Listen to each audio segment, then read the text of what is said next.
और हरिद्वार से बड़ी खबर। हरिद्वार में ड्रग्स विभाग में मचा हड़कंप। सीडीएसओ ने जारी की अपनी मासिक रिपोर्ट। उत्तराखंड में बनी 11 दवाइयों के सैंपल हुए फेल। हरिद्वार की एक ही कंपनी की 4 दवाइयों के सैंपल फेल हुए। बड़ी खबर हरिद्वार से, जहां पर ड्रग्स विभाग में हड़कंप मचा हुआ है। सीडीएसओ ने जारी की अपनी मासिक रिपोर्ट। उत्तराखंड में बनी 11 दवाइयों के सैंपल फेल हुए हैं। हरिद्वार की एक ही कंपनी की 4 दवाइयों के सैंपल फेल हुए हैं।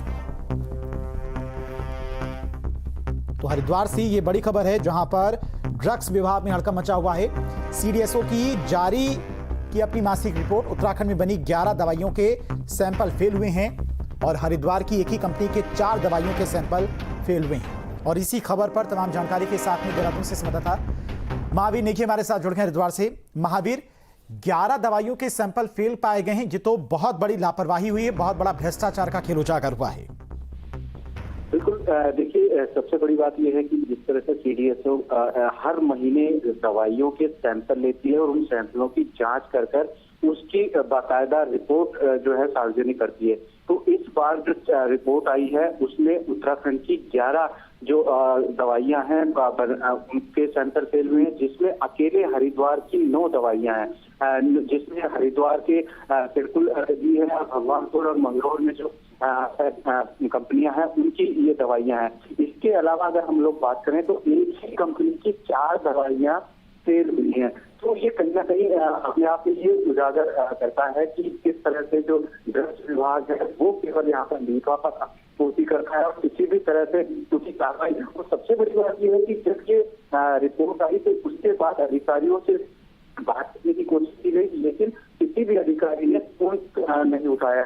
तो अपने आप में ये कह सकते हैं कि अधिकारी इस तरह की लापरवाही कर रहे हैं, क्योंकि जो ये दवाइयां फेल हुई हैं ये दवाइयां एंटीबायोटिक दवाइयां हैं और इसके अलावा शुगर और ब्लड प्रेशर की दवाइयों के रूप में ये यूज की जाती हैं।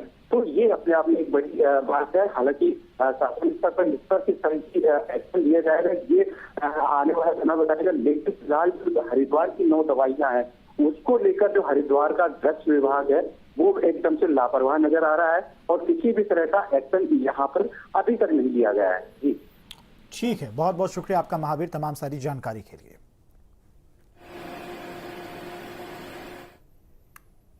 और रुड़की के जरौसी गांव स्थित एक धर्मस्थल को अपवित्र करने के आरोपों को लेकर तनाव और आक्रोश है। धर्मस्थल पर कथित तौर पर खून चढ़ाने के आरोप में लोगों ने एक समुदाय विशेष के युवक को पकड़कर पुलिस के हवाले कर दिया है। मामले में तहरीर मिलने के बाद पुलिस ने आरोपी के खिलाफ मुकदमा दर्ज कर उसे गिरफ्तार कर लिया है। पुलिस को ये सूचना मिली है, पुलिस ने उस व्यक्ति को डिटेन किया, पकड़ा और गांव की तहरीर पे, गांव वालों की तहरीर पे मुकदमा दर्ज हो गया है।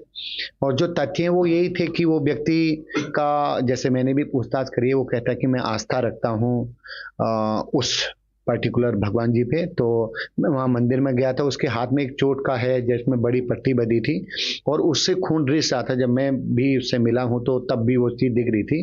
तो ये बात तय है कि वो खून ह्यूमन ब्लड है और हम इमीडिएट उसमें लीगल एक्शन ले चुके हैं। अरेस्टिंग हो गई FIR के बाद।